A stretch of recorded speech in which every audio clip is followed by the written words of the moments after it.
नमस्कार। ज्ञान baby channel में आपका हार्दिक स्वागत अभिनंदन। दो पहले हमने आंगल पढ़ लिए हैं, मराठा और मैसूर। आज हम पढ़ेंगे सिख। तो सिख के जो क्षेत्र था वो पंजाब का था। पहले जब हम कुछ इसका बैकग्राउंड देखें सिखों का, तो जैसे दिल्ली पर मुगलों का राज था, मुगल थे। और इधर जो ये पंजाब है यहाँ सिख थे, या आप ये बोल सकते हो सिखों का उद्भव हुआ था। तो ये इस्लाम धर्म को मानते थे, तो ये अपने इस्लाम धर्म का प्रचार प्रसार ये सिख, तो दोनों ओर से काफी बार धर्म को लेकर युद्ध भी हुए हैं। तो हमने पहले एक बार एक टॉपिक में एक वीडियो पढ़ा था कि सिखों के 10 गुरु हैं। 1 से लेकर 10 तक गुरुओं का वर्णन हमने पढ़ा है। पहला है गुरु नानक देव, जो प्रथम गुरु मान जाते हैं, और अंतिम गुरु है गुरु गोविंद सिंह। यहाँ आपने देखा होगा जो 5वें गुरु थे अर्जुन देव, उनको जहांगीर ने फांसी दिलवा दी थी। और फिर जो 9वें गुरु आए थे तेग बहादुर, उसको भी जो मुगल प्रशासन का शासक था औरंगजेब, उसको भी फांसी हो गई थी। फांसी का कारण क्या रहा? तेग बहादुर को इस्लाम धर्म कबूल करने के लिए बोला था, लेकिन उसने मना कर दिया। इस कारण औरंगजेब ने तेग बहादुर को फांसी दे दी थी। तो दोनों के बीच में धर्म को लेकर काफी संघर्ष चल रहा था। अंतिम जो गुरु थे वो गुरु है गोविंद सिंह। अंतिम सिखों के गुरु हैं गुरु गोविंद सिंह। और गुरु गोविंद सिंह और औरंगजेब के बीच में भी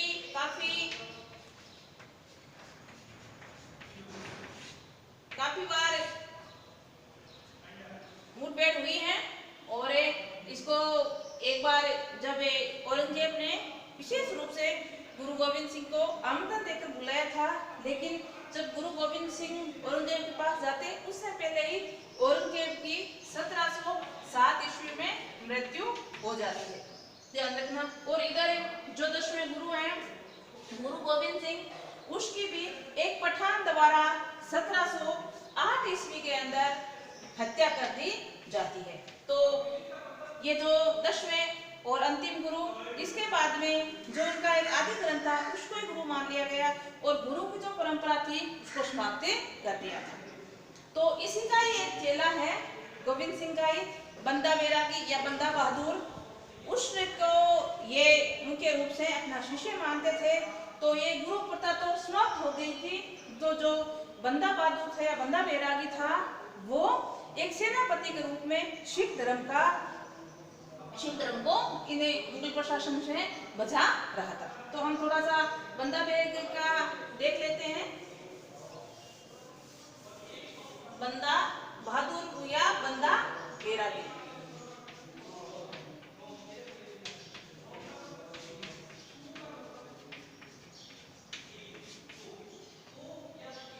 बंदा का जन्म हुआ है 1670 ईस्वी के अंदर, और इसका बचपन का जो नाम था वो माधो दास था।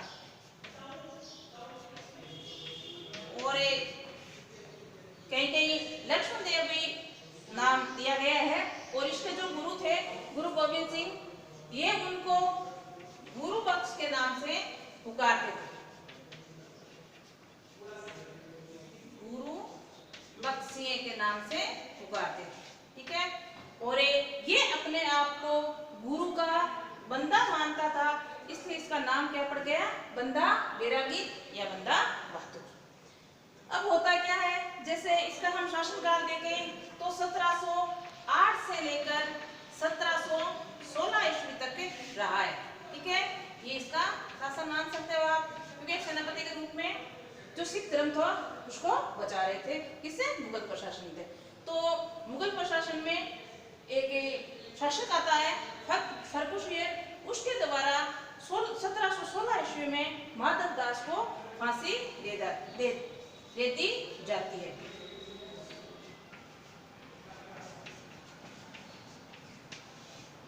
फर्रुखशियर के द्वारा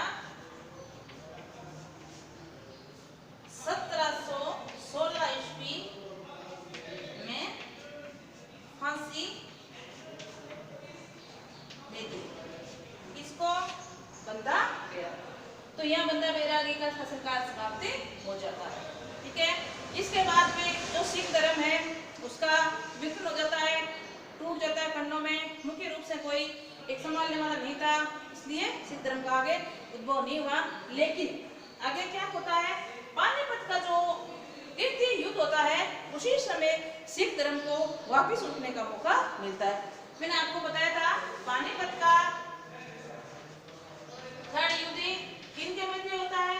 एक तो आते हैं अब्दाली, आलम शाह अब्दाली, और दूसरे होते हैं इसके साथ में मराठा। मराठा का जो बाजीराव पेशवा था, इन दोनों के मध्य कब होता है, 24 मई 1761 ईस्वी। पानीपत का जो तृतीय युद्ध होता है अब्दाली और मराठा के बीच में, इसमें मराठों की क्या होती है, पराजय, और अब्दाली की क्या होती है, विजय। तो मराठों की पराजय के कारण शक्ति कमजोर हो जाती है, और अब्दाली ये अफगानिस्तान है, ये वापिस से वहां चला जाता है। तो यहाँ सिखों को, या आप बोल सकते हो सिख धर्म को वापिस उठने का मौका मिला है। तो अब हम देखते हैं कैसे सिख धर्म वापिस आता है, किस प्रकार राज्य बनते हैं, और कौन इसका मुख्य कार्यकर्ता होता है। अब हम देखें तो पंजाब के अंदर कुल 12 मिसल बन गए थे। मिसल का मतलब क्षेत्रीय राज्य, उसको मिसल बोलते थे। तो कितने मिसल बन गए, 12। 12 मिसलों में से सबसे जो शक्तिशाली मिसल थी उसका नाम था बंगी मिसल। ये सबसे 12 मिसलों में शक्तिशाली मिसल थी। ठीक है, और एक मिसल थी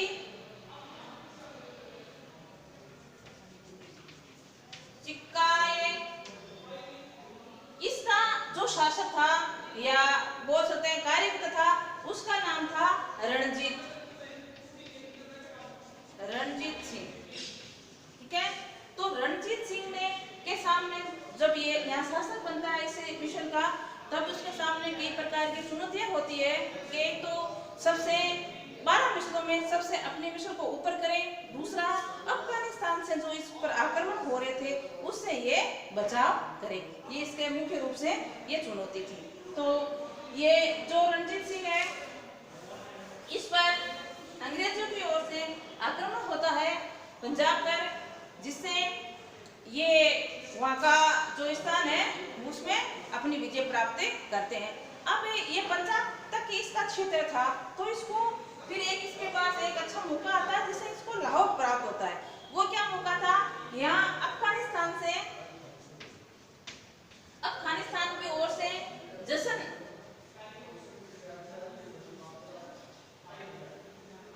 जमन साहिब, ये अफगानिस्तान का शासक है, ये किस पर आक्रमण करता है, पंजाब पर। और पंजाब में अभी शक्तिशाली कौन है, रणजीत सिंह। ठीक है, तो रणजीत सिंह पर ये जशन कहा क्या करता है, आक्रमण करता है पंजाब को प्राप्त करने के लिए। लेकिन रणजीत सिंह शक्तिशाली होने के कारण जशन खां को खदेड़ देता है, और जशन खां वापिस जैसे ही अफगानिस्तान की ओर जाते हैं तो चिनाब नदी है, उस नदी के अंदर जशन खां की 12 तोपें नदी में गिर जाती है। ध्यान में रखना, चिनाब नदी के अंदर जशन खां की 12 तोपें गिर जाती है, और इस तोपों को रणजीत सिंह निकलवा कर वापिस जशन खां को देता है। तो इससे खुश होकर जशन खां रणजीत सिंह को बोलते हैं कि आप लाहौर तक अधिकार कर सकते हो। पंजाब में तो था ही इसका सर्वासर्वा 12 मिसलों में, और अब एक इसको क्या मिल गया, और लाहौर, जो अभी वर्तमान में पाकिस्तान का क्षेत्र है। तो दृष्टि है सब एक है, पंजाब के पास में लाहौर, तो लाहौर उसको मिल गया। तो पता चला जशन खां और बीच में युद्ध होता है, जिसमें जशन खां की खदेड़ देता है। खदेड़ने के बाद जो चिनाब नदी है उसके अंदर 12 तोपें जशन खां की गिर जाती है, जिसको निकलवा कर रणजीत सिंह वापिस जशन खां को लौटाता है। इससे खुश होकर जशन खां रणजीत सिंह को बोलता है कि आप लाहौर तक अधिकार कर सकते हैं। तो ये इस प्रकार इनको लाहौर मिल गया। अब अंग्रेज हैं वो लगातार अपना साम्राज्य विस्तार कर रहे हैं, जैसे पहले मराठा पर किया, फिर मैसूर पर किया। तो अगर हम इस प्रकार इस मानचित्र पर देखें तो मान लो ये बंगाल, सबसे पहले बंगाल पर आए, उसके बाद में या मराठा का या मैसूर का, तो ये कर रहे हैं लगातार। यहाँ इसका जो तटीय पंजाब है, यहाँ पर भी ये अपना क्षेत्र बनाना चाहते हैं या अधिकतर करना चाहते हैं। तो अब अंग्रेज क्या करेंगे, पंजाब की ओर आगे बढ़ रहे हैं। तो ये रणजीत सिंह मतलब जो इसका मुख्य सरदार है पंजाब का भी, उस पर आक्रमण करते हैं।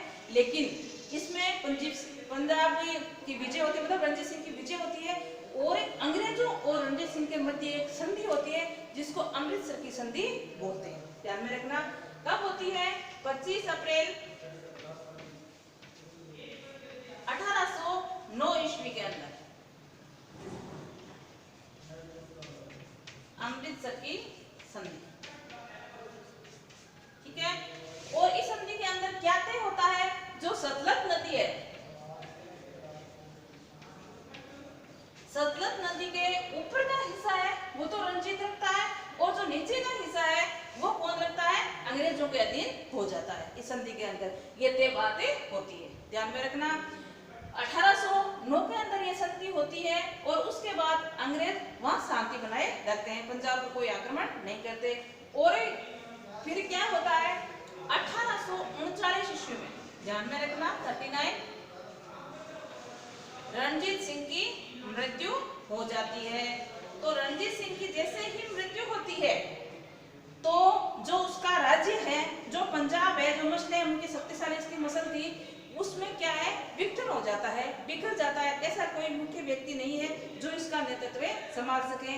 इसके बाद में इसी का एक पुत्र खड़क सिंह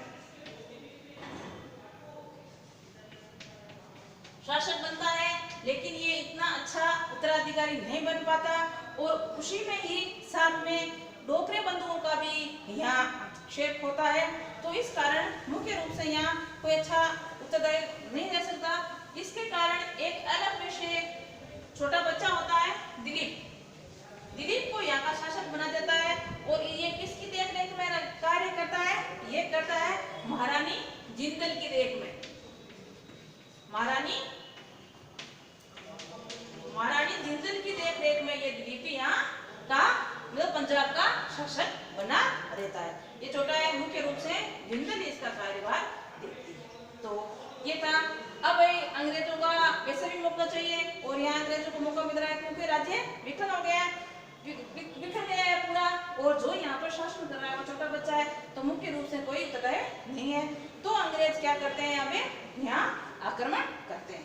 तो हम पढ़ते हैं प्रथम सिख युद्ध। ये प्रथम आंग्ल जो सिख युद्ध, दो ही आंग्ल होंगे, दो आंग्लों के अंदर पंजाब अंग्रेजों के अधीन हो जाएगा। तो हम पढ़े पहले प्रथम आंग्ल का मतलब अंग्रेजों और सिखों के बीच में जो भी युद्ध हुए हैं उनका वर्णन। इसमें ये कब से कब होता है, 1845 से लेकर 46 तक ये संघर्ष चलता है। इसमें क्या होता है, जो सबराव है, सबराव का जो स्थान है वहां पर अंग्रेजों और सिखों के मध्य युद्ध होता है, जिसमें निर्णायक पंजाब की हार होती है। मतलब जो सिख रणजीत सिंह है उसकी निर्णायक, रणजीत सिंह का जो उत्तरदारी बैठा है उसकी निर्णायक हारें यहाँ होती है। और निर्णायक हार होने के बाद लाहौर है वो अंग्रेजों के अधीन हो जाता है, अंग्रेज उस पर कब्जा कर लेते हैं और दोनों के मध्य एक लाहौर की संधि होती है। ये 1 मार्च 1846 ईस्वी को लाहौर की संधि होती है। ध्यान में रखना, लाहौर की संधि किन किन के मध्य, अंग्रेजों के और जो पंजाब के क्षेत्र पर अधिकार अभी राज कर रहे थे जिंदल, उनके मध्य, और जिंदल का अपमान किया जाता है। तो इस प्रकार, और इसमें जो होता है गवर्नर वो होता है हार्डिंग, ठीक है। तो हार्डिंग द्वारा इसमें युद्ध किया जाता है और मुख्य रूप से निर्णायक सिखों की यह हार होती है। और हार होने के बाद जो लाहौर है, जिसे इनको जो जनाब नदी में गिर गया था उसके कारण मिला था, वो उस पर कब्जा कौन कर लेते हैं, अंग्रेज। और दोनों के बीच में 1 मार्च 1846 को लाहौर की संधि होती है, जिसमें क्या तय किया जाता है, जो जलंधर के 2 आप राज्य हैं वो अंग्रेजों के अधीन हो जाते हैं और युद्ध हर जाने के रूप में 1 करोड़ 50 लाख रुपए सिखों को अंग्रेजों को देने होते हैं। ये संधि के अंदर होता है। और आगे जब मैंने आपको बताया जो दलीप था वो यहाँ का अभी शासक है, जिंदल देवी के रूप में कार्यकर्ता के रूप में कार्य कर रहा है। तो जो हार्डिंग है जो यहाँ का गवर्नर है वो क्या कहता है कि जब तक ये बेशक न हो जाए, मतलब बड़े न हो जाए, तब तक मैं पंजाब पर शासन करूंगा, या पंजाब के जिस हिस्से में इसका शासन है वहां मैं करूंगा। और दोनों के बीच में एक संधि होती है, बेरोवाल की संधि। इस संधि के तहत कुछ भाग या कुछ हिस्सा पंजाब का अंग्रेजों को प्राप्त हो जाता है। ये बेरोवाल की संधि है।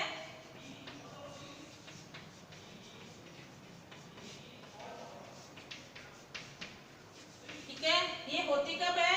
26 दिसंबर 1846।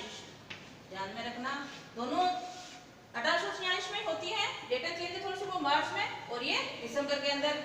इसमें से मैंने आपको बता दिया कि जब तक दिलीप बड़े नहीं होते, मतलब राज करने के योग्य उत्तराधिकारी के रूप में नहीं होते, तब तक यहाँ पर जो गवर्नर हार्डिंग वो शासन करेगा। तो कुछ भाग पंजाब का इस संधि के तहत अंग्रेजों को प्राप्त हो जाता है। ठीक है, अब इस संधि के साथ ही प्रथम आंगल समाप्त होता है। दूसरे आंगल की ओर चलते हैं। दूसरे आंगल शुरू होने के कई कारण रहे, जैसे एक तो जो अंग्रेज यहाँ पंजाब पर या लाहौर पर अधिकार कर लिया था, वो अपनी नीति के अनुसार वहां सुधार करते हैं, जिससे सिख परेशान होते हैं या सिख उसका विद्रोह करते हैं। दूसरा, जो जिंदल देवी का अपमान किया था वो अपना बदला लेना चाहती थी, और सैनिकों में भी रोष था, क्योंकि प्रथम आंगल के बाद सैनिकों की संख्या सीमित कर दी गई थी। जो बाकी सैनिक थे, एक्स्ट्रा सैनिक थे, उनको घर भेज दिया गया था। तो उस सैनिकों में भी रोष था जो घर बैठे थे ये। और दूसरा, यहाँ डल्हौजी आ जाते हैं गवर्नर के रूप में, और डल्हौजी की हड़प नीति प्रसिद्ध है, तो उस कारण दूसरा आंगल शुरू होता है। तो यहाँ गवर्नर कौन है? ठीक है, डल्हौजी, डल्हौजी की हड़प नीति, ध्यान रखना। ठीक है, तो डल्हौजी की हड़प नीति लेकर आते हैं डल्हौजी, और द्वितीय आंगल प्रारंभ होता है। द्वितीय आंगल कब से कब तक है? ये 1848 से लेकर 49 तक चलता है, और इसमें डल्हौजी सिखों पर युद्ध की घोषणा कर देते हैं। कब करते हैं डल्हौजी? 1848 ईस्वी के अंदर ये युद्ध करते हैं सिखों के साथ, और सिखों में ज्यादा नहीं होता या मुख्य नेतृत्व करने वाले नहीं होते, इसलिए सिखों द्वारा आत्मसमर्पण कर दिया जाता है। और डल्हौजी ने यहाँ एक घोषणा कर दी 1849 ईस्वी के अंदर के पंजाब है वो किसके कब्जे में आ गया है? अंग्रेजों में। ठीक है, तो इस प्रकार पंजाब पर अंग्रेजों ने अपना अधिकार या आधिपत्य स्थापित कर दिया। तो जो एक स्वतंत्र पंजाब था जहाँ सिख अपना धर्म का उद्भव किया था, आगे बढ़े थे, उसको आज प्रजातंत्र के अंदर अंग्रेजों ने अपनी ओर हड़प दिया है। डल्हौजी की हड़प नीति विशेष रूप से इसमें उपयोगी है। तो ये हमने आंगल सिख पढ़े, ये इसके छोटा चैप्टर है। दो ही मुख्य रूप से आंगल होते हैं।